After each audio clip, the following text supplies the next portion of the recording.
Hola, bienvenidos a todos. Recuerda que somos Psicoaisha y el día de hoy vamos a tratar lo que es el tema de las fobias. Esperamos que te guste, que te agrade y que sea de tu interés. Primero quiero comentarte lo que significa la palabra fobia. Esta viene del término griego que es phobos y significa pánico. Entendiendo esto, quiero decirte que una fobia es un miedo intenso, desproporcionado y irracional sobre una situación, cosa o animal. Cuando nosotros tenemos esta enfrente, estamos teniendo la fobia, se activa en nosotros una respuesta de huida o tendemos a evitarlo. Si es que no lo llegamos a evitar o no podemos evitarlo, en nosotros empezamos a sentir de un gran malestar y una ansiedad elevada. Es importante que no hay que confundir fobia con miedo, ya que la fobia, más adelante te lo vamos a comentar, es un miedo que es una sensación que no podemos controlar. El miedo es una respuesta a ciertas situaciones que nos podemos sentir en peligro. Bueno, y como mencionamos hace un momento, el miedo activa nuestro cuerpo para salir corriendo de donde estamos. De este modo, aunque la fobia sea un miedo irracional, lo sentimos como si fuera muy real y lo sentimos de diferentes formas. Puede ser con taquicardia, sudoración, hiperventilación, pulso acelerado, temblores, náuseas, dolor en el pecho, sequedad en la boca, y hormigueo, entre otros. Incluso se puede llegar a sentir un ataque de pánico. De hecho, las fobias se incluyen dentro del espectro de los trastornos de ansiedad. Hay 3 características de la fobia que te vamos a explicar. Estas aparecen de acuerdo a la fobia que se tenga. Esta primera parte podemos sentir un poco de ansiedad antes de exponernos a la fobia, es decir, lo sentimos anticipadamente. En segundo término podríamos llegar al temor. Este se siente cuando ya verdaderamente estamos expuestos a la fobia con la que reaccionamos con miedo o susto. Evitar y escapar es el tercero, que es cuando ya lo sentimos y entonces tenemos esa necesidad de buscar una salida, y si es que no tenemos esa salida, podemos llegar a desmayarnos y en ocasiones a entrar con un episodio de ansiedad. Esto generalmente suele suceder en la primera infancia, pero por lo general se manifiesta de los 15 a los 20 años, entre los 15 y los 20 años de edad, y afecta a ambos géneros. Normalmente es difícil definir qué es lo que nos causa una fobia. Las fobias simples a menudo se remontan a acontecimientos o traumas particularmente, o en algunos casos se aprende de figuras influyentes como los padres o cuidadores. Se cree que la genética es un papel muy importante para crear estas fobias, ya que esto significa que las personas pueden nacer con la predisposición a desarrollar fobias. Las fobias se dividen o se pueden clasificar en 2 grupos, que son las fobias específicas o simples y las fobias complejas. Este primer grupo, que son las fobias específicas o simples, tiene que ver con digamos que en menor intensidad que las del segundo grupo. Estas se empiezan a desarrollar normalmente en la infancia o en la adolescencia.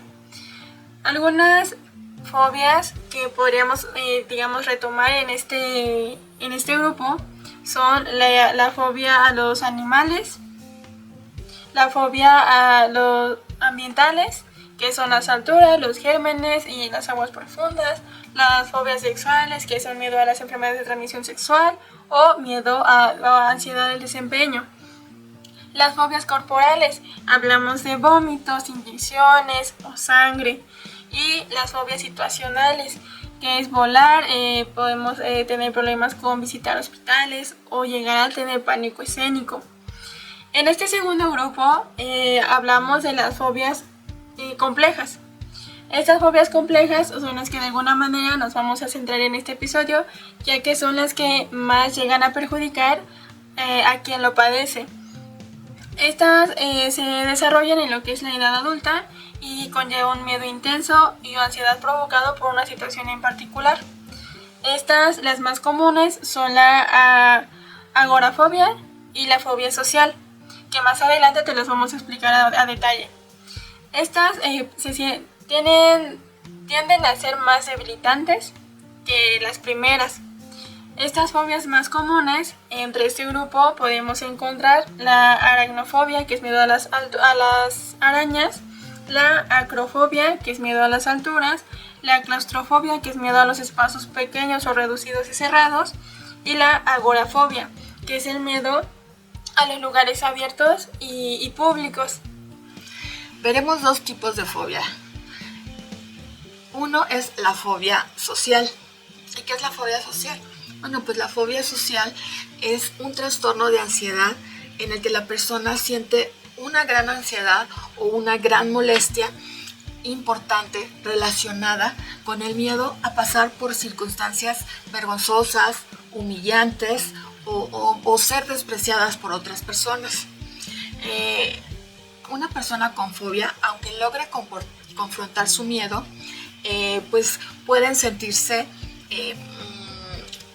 ansiosas antes de un acontecimiento, sentirse muy incómodas durante ese acontecimiento y tener sentimientos desagradables después del acontecimiento.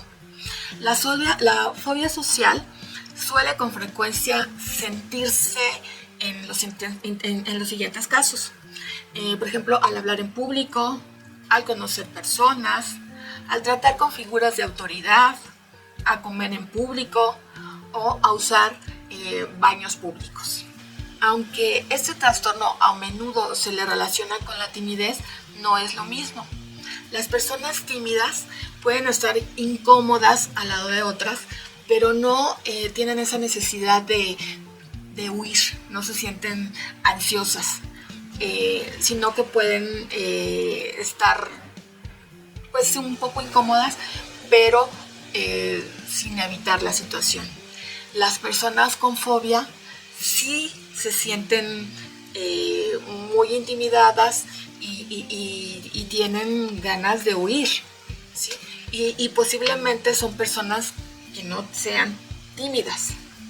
Bueno, pues la fobia social altera la vida normal e interfiere en las relaciones profesionales y sociales de una persona. A menudo es genético y puede estar acompañado de depresión o alcoholismo. La fobia social puede comenzar cerca de la adolescencia temprana o incluso más joven. Aquí te vamos a explicar lo que es la agorafobia. La agorafobia, digamos que literalmente significa miedo al mercado. Consiste en tener o sentir miedo a que me llegue a dar un ataque de pánico en algún lugar o en alguna situación. Llega a ser difícil e incómodo salir. La agorafobia es una situación, digamos, un poquito grave, ya que esto suele aparecer después de tener varios ataques de pánico. Entonces llegamos a tener un miedo a que en algún otro momento me pueda llegar a dar un ataque de pánico. Y entonces, ¿qué sucede? Que empiezo a tener fobia a estar solo afuera de la casa, a estar solo en la casa, a estar entre una multitud, a viajar en carro o a estar en un ascensor o en un puente. Es muy común que las personas que tienen agorafobia lleguen a evitar cierto tipo de lugares donde podemos encontrar mucha gente o que en algún momento de su vida ya hayan tenido un ataque de pánico en ese lugar. Podrían ser calles, tiendas, iglesias, teatros, entre otros lugares. Ahora, ¿cuáles son estas características de la agorafobia? Este es un trastorno, como te comentaba hace un momento, luego de tener un ataque de pánico o ya tener una serie de muchos ataques de pánico. Estos, como suelen ser al azar y sin aviso, pues empezamos a tener un miedo, como ya te comentaba, a salir o a hacer cosas, digamos, solo. Cuando yo tengo agorafobia, si es que, ejemplo, en el ascensor en algún momento ya no subió y entonces sentí miedo, sentí pánico, después sí puedo llegar a volverme a subir a un ascensor, pero necesito la ayuda de alguien, el apoyo de alguien. Solo no lo puedo hacer porque entonces si yo necesito en un edificio subir un ascensor, yo prefiero subir 7 pisos de escaleras que meterme al ascensor. Cuando ya es un problema, cuando yo por tiempo suelo todos los días bajar las 7 escaleras porque no quiero meterme a lo que es el ascensor, y entonces en mi vida ya me está creando un problema porque bajo tengo miedo, y como tengo miedo de meterme, entonces lo que hago es lo evito y ocupo 15-20 minutos de mi tiempo, de mi día, para bajar las escaleras. Eso ya es cuando me está creando un problema. Cuando tengo la agorafobia me llego a sentir incapaz, que como antes lo comentaba, no quiero salir de casa para poder evitar el mayor factor de número de situaciones que me puedan provocar lo que es este trastorno. Es importante comentarte que la agorafobia, si es que no se llega a tratar, me puede llegar a desarrollar depresión, que puedo llegar a tener cansancio, tensión, problemas de alcoholismo o drogadicción, trastornos obsesivos, con lo cual, repito, es importante que si tú en algún momento has visto o has sentido, sí es importante que acudas con un profesional para que no lleguemos a estos extremos y de algún modo llegue a evolucionar lo que es este trastorno. Y como siempre, les recomendamos una película. Esta se llama Copycat. En ella podrán darse cuenta de lo que es una fobia. Y bueno, esto ha sido todo por hoy. Esperamos que haya sido de su agrado. Y si te gusta, le pones un like, nos puedes recomendar, nos puedes seguir también. Y en los comentarios, pues también podrías poner algún tema que sea de tu interés. Somos Psicoaisha y nos vemos en el próximo episodio que tratará de depresión. Hasta luego.